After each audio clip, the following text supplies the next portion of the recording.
Hello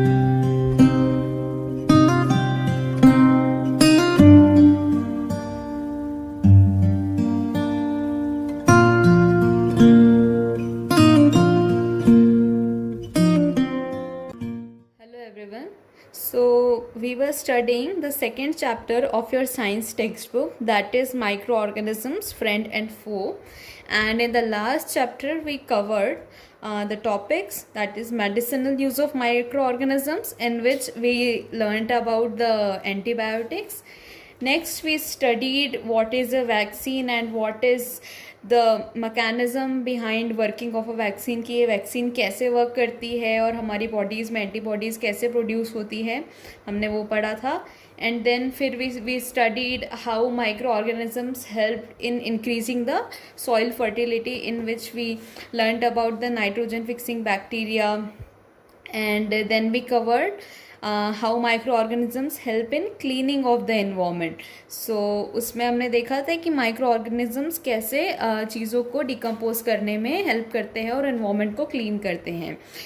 then we move to some harmful microorganisms, ऐसे microorganisms जो हमारी body में डिसीजेस कॉज करते हैं, ह्यूमंस में डिसीजेस कॉज करते हैं और जिनको हम पैथोजेंस बोलते हैं. तो उसमें हमने बहुत सारी डिसीज़ेस के बारे में पढ़ा, कम्युनिकेबल नॉन कम्युनिकेबल डिसीज़ेस के बारे में पढ़ा, हमने पढ़ा कैरियर्स क्या होते हैं. एंड उसके बाद हमने उन माइक्रो ऑर्गेनिजम्स के बारे में पढ़ा जो एनिमल्स और प्लांट्स में डिसीज़ करते हैं. और मैंने आपको बोला था कि ये जो दो टेबल्स दिए हैं पेज नंबर 24 और 25 में, उसको आपको याद करना है. तो I hope you guys have done that. So आज हम इस वीडियो में पेज नंबर 25 से पढ़ेंगे. Okay, so the first topic is food poisoning. So Bujo was invited by his friend to a party and he ate a variety of foodstuff. On reaching home, started vomiting and had to be taken to a hospital. The doctor said that this condition was due to food poisoning. So इसमें बताया है कि जो बूजो हमारा जो character है वो अपने फ्रेंड के घर गया था और वहाँ पर उसने बहुत सारी चीज़ें खाई. बट जब वो घर पहुंचा तो उसकी तबीयत ख़राब हो गई और उसको वॉमिटिंग होने लगी. तो जब उसको डॉक्टर के पास लेके गए तो पता चला कि उसको फूड पॉइजनिंग हो गई है. अब ये फूड पॉइजनिंग क्या होती है और ये फूड पॉइजनिंग कैसे होती है? So food poisoning could be due to the consumption of food spoiled by some microorganisms. Microorganisms that grow on our food sometimes produce toxic substances.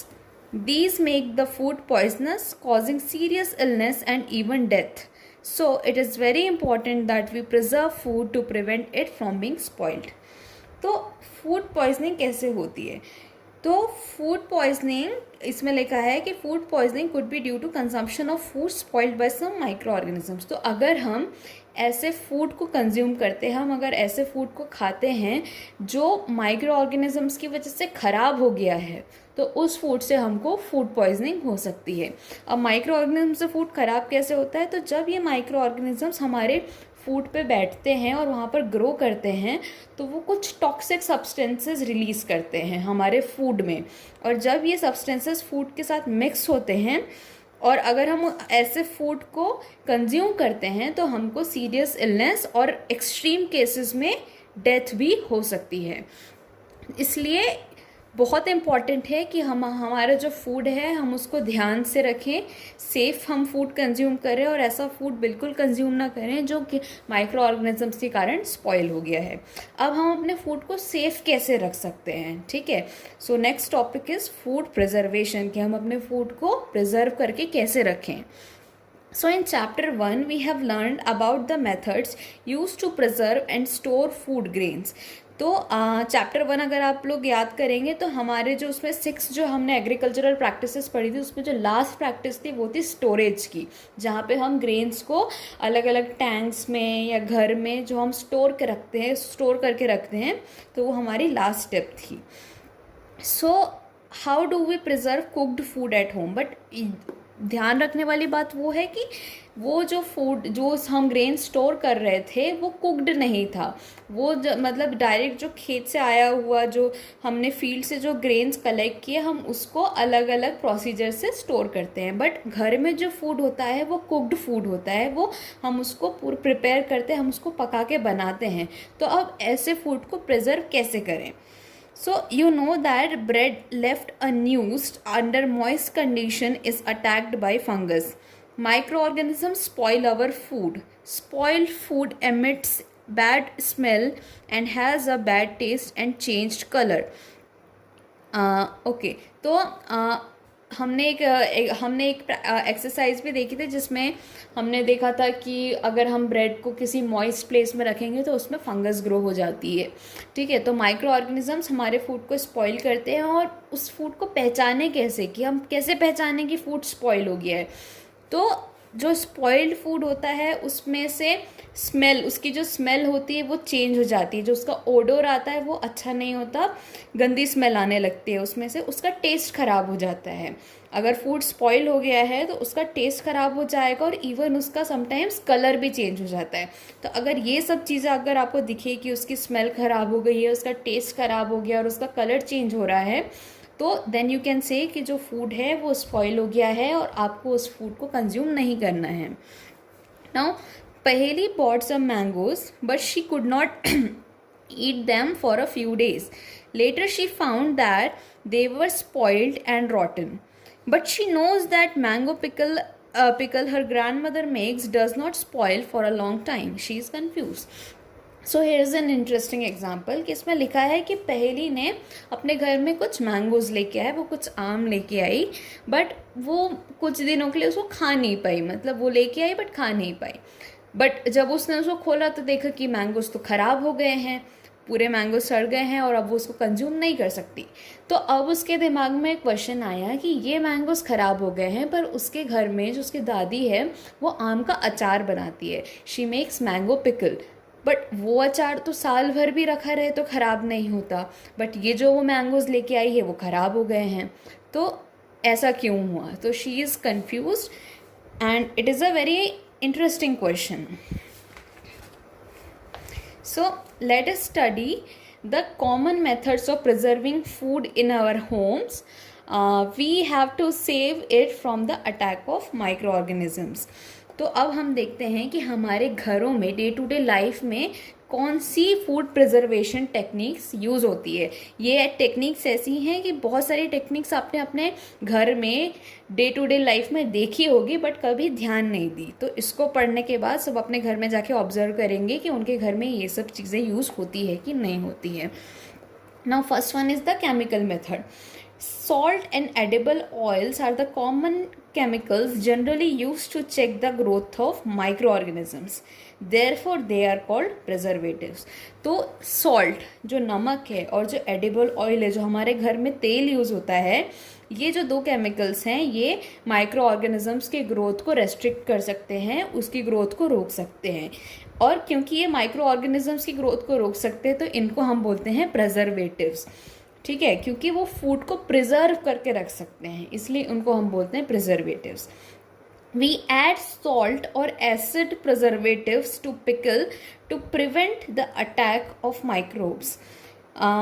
जो हमारे घर में अचार बनता है, तो अगर आप अचार कभी बनाते हुए देखेंगे तो उसमें देखोगे कि सपोज़ आम का अचार है तो उसमें बहुत सारा नमक मिलाया जाता है, या फिर जो नींबू का अचार है तो उसमें ऑलरेडी बहुत सारा एसिड, सिट्रिक एसिड होता है.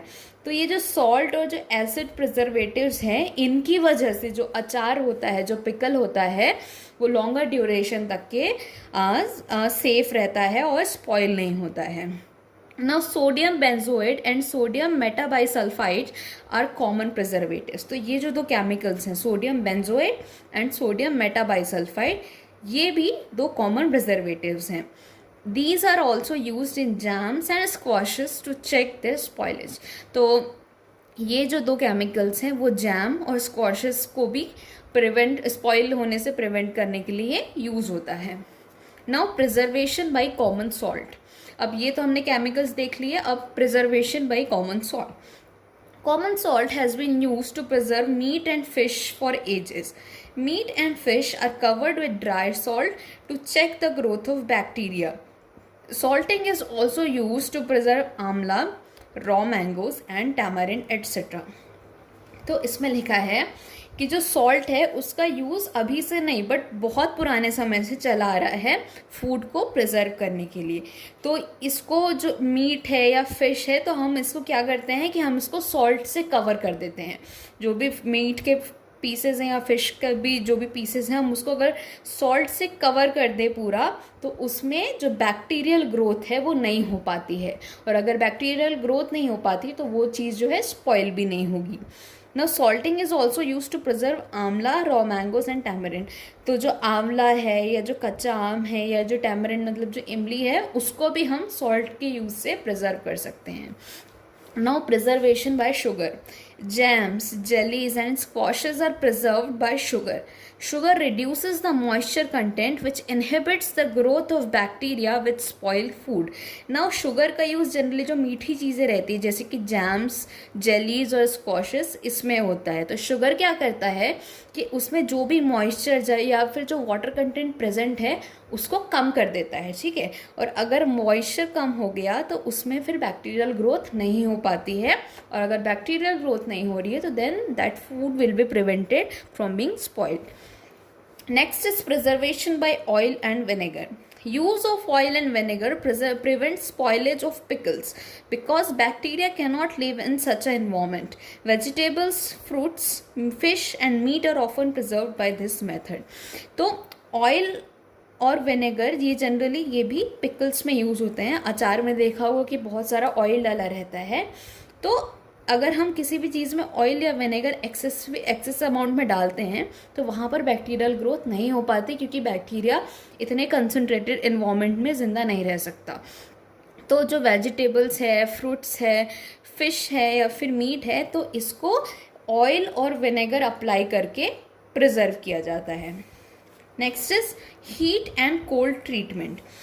So you must have observed your mother boiling milk before it is stored or used. Boiling kills many microorganisms। तो आपने सबने अपने घर में देखा होगा कि आपकी मम्मी लोग दूध को उबाल के रखती हैं कि अगर सुबह जब दूध आता है या फिर रात को सोने से पहले दूध को उबाल के रखा जाता है।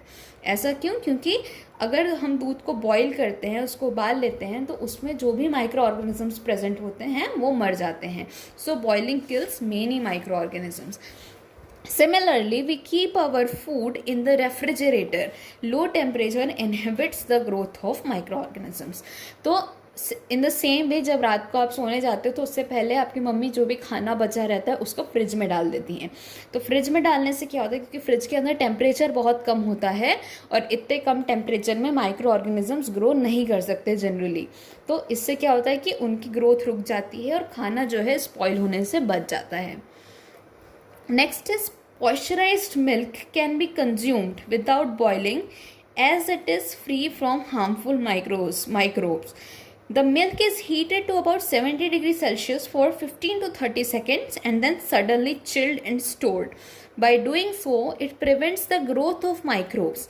This process was discovered by Louis Pasteur. It is called pasteurization.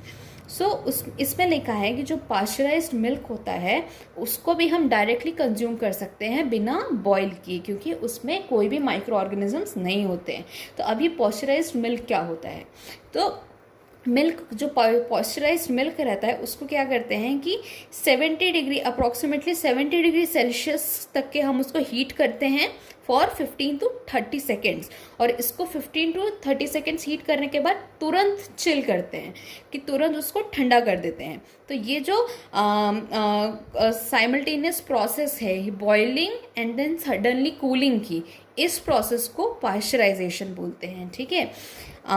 अगर हम उसको सडनली बॉयल एंड चिल करते हैं तो इससे जो भी उसमें बैक्टीरियाज या माइक्रो ऑर्गेनिजम्स प्रेजेंट होते हैं वो मर जाते हैं। और ये जो पास्चराइजेशन की मेथड है इसको किसने डिस्कवर किया था, इसको डिस्कवर किया था लुइस पास्चर ने। Next is storage and packing. So these days dry fruits and even vegetables are sold in sealed airtight packets to prevent the attack of microorganisms.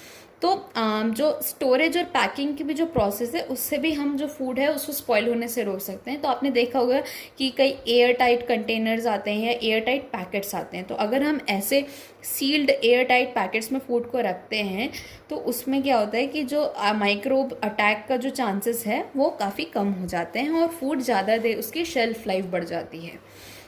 Next is nitrogen fixation. You have learned about the bacterium Rhizobium in class 6 and 7. तो आपने सबने Rhizobium bacteria के बारे में पढ़ा है.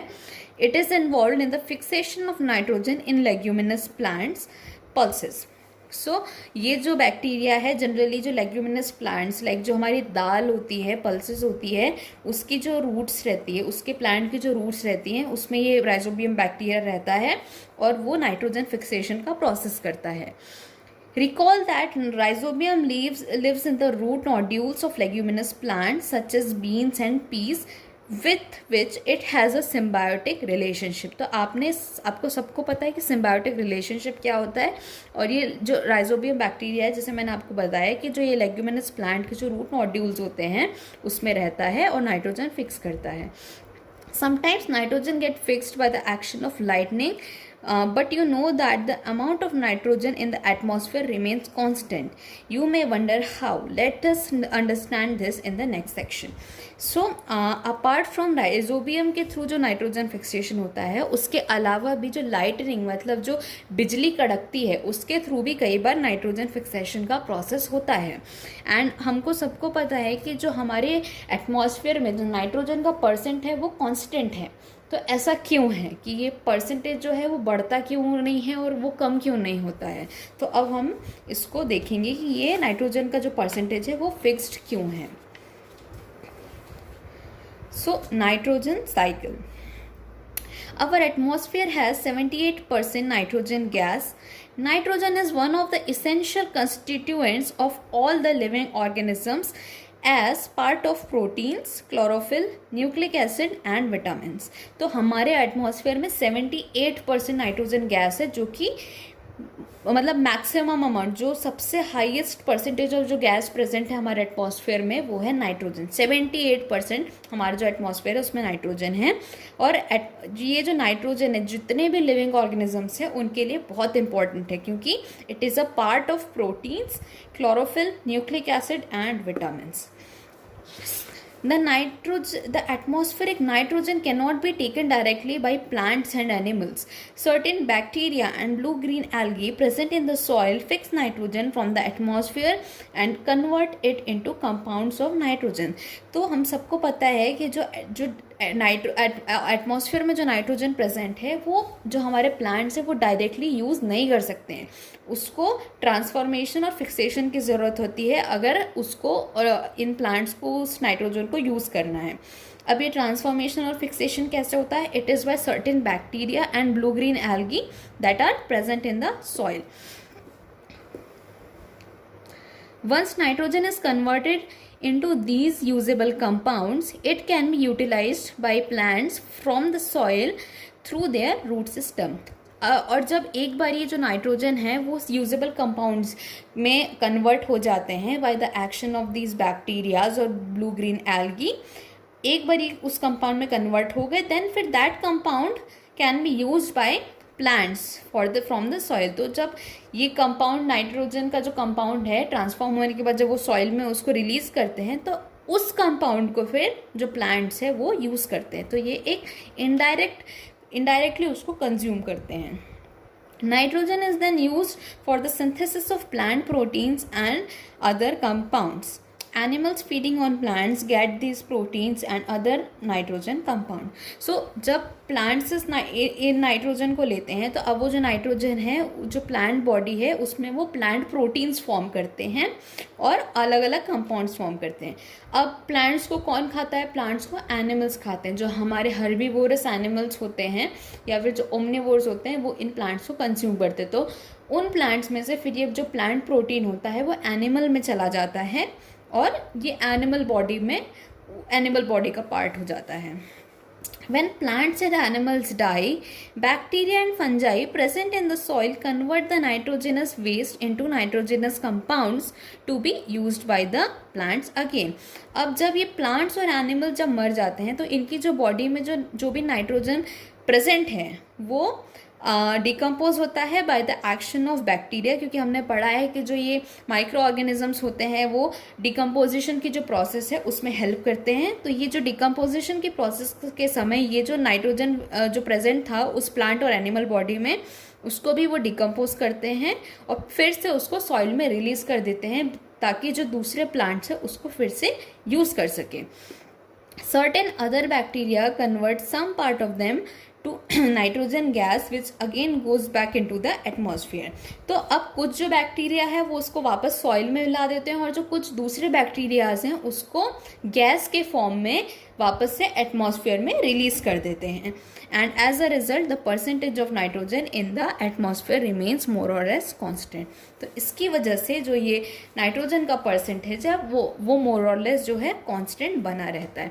तो ये जो पूरा साइकिल है इसको हम बोलते हैं नाइट्रोजन साइकिल. सो अब मैं आपको डायग्रामेटिक फॉर्म में जो ये ऑलरेडी आपके बुक में दिया है पेज नंबर 27 में, बट मैं आपको यहाँ पे उसका जो पूरा साइकिल है वो एक बार ड्रॉ करके बताती हूँ. तो जो कुछ अमाउंट ऑफ नाइट्रोजन है 78% जो नाइट्रोजन है ये हमारे एटमॉस्फेयर में प्रेजेंट है. तो ये जो लिखा है कि एटमॉस्फेरिक नाइट्रोजन.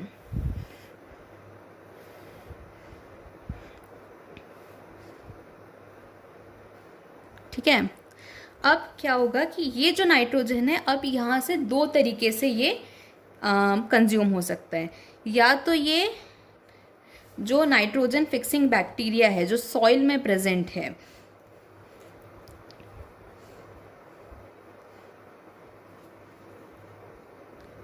ये इसको लेंगे, या फिर जो लाइटनिंग का प्रोसेस होता है जो बिजली कड़कती है उसके थ्रू ये ब्रेक डाउन होगा. ठीक है. ये जो अगर ये बैक्टीरिया इस नाइट्रोजन को लेंगे तो ये जो नाइट्रोजन को वो नाइट्रोजनस कंपाउंड्स में कन्वर्ट करेंगे.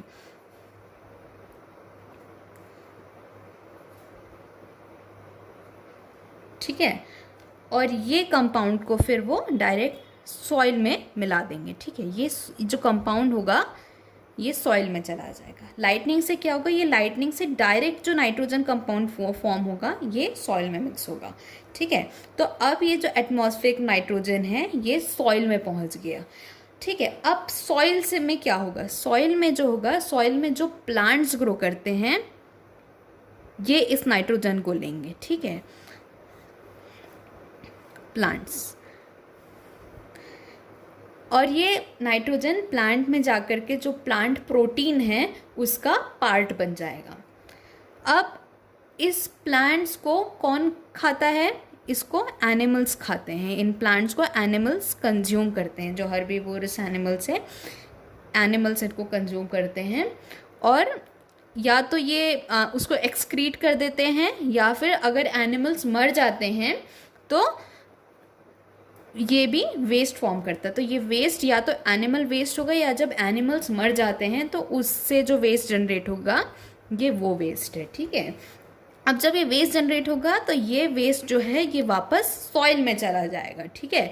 और ये जब सॉइल में चला गया तो फिर ये जो साइकिल है वो फिर से शुरू हो जाएगा कि ये फिर प्लांट्स लेंगे, फिर उसको एनिमल्स लेंगे, फिर एनिमल्स मर जाएंगे और ये फिर वापस सॉइल में चला जाएगा. तो यहाँ पे एक साइकिल है. बट और एक जो प्रोसेस जो हो सकता है यहाँ पर वो ये प्रोसेस है कि जो कुछ बैक्टीरिया जो प्रेजेंट हैं ये इसको वापस नाइट्रोजन गैस में कन्वर्ट कर देंगे. जो नाइट्रोजन कंपाउंड था उसको वो वापस नाइट्रोजन गैस में कन्वर्ट करेंगे जो कुछ बैक्टीरियाज हैं. ठीक है. एंड जब ये गैस में बन गया, गैस के फॉर्म में आ गया, तो ये वापस एटमॉस्फेरिक नाइट्रोजन का पार्ट हो जाएगा. एंड फिर ये साइकिल अगेन स्टार्ट होगा कि फिर बैक्टीरिया उसको लेंगे. फिर तो आप देख रहे हैं कि यहाँ पर एक साइकिल फॉर्म हो रहा है, एक साइक्लिक प्रोसेस हो रहा है. एंड इस प्रोसेस को हम बोलते हैं नाइट्रोजन साइकिल. और इस नाइट्रोजन के साइकिल की वजह से जो 78% जो नाइट्रोजन का परसेंटेज है वो एटमॉस्फेयर में कांस्टेंट बना रहता है, ना कम होता है ना ज़्यादा होता है। तो ये जो पेज नंबर 27 में ये साइकिल जो है बहुत क्लियरली आपके बुक में दी हुई है।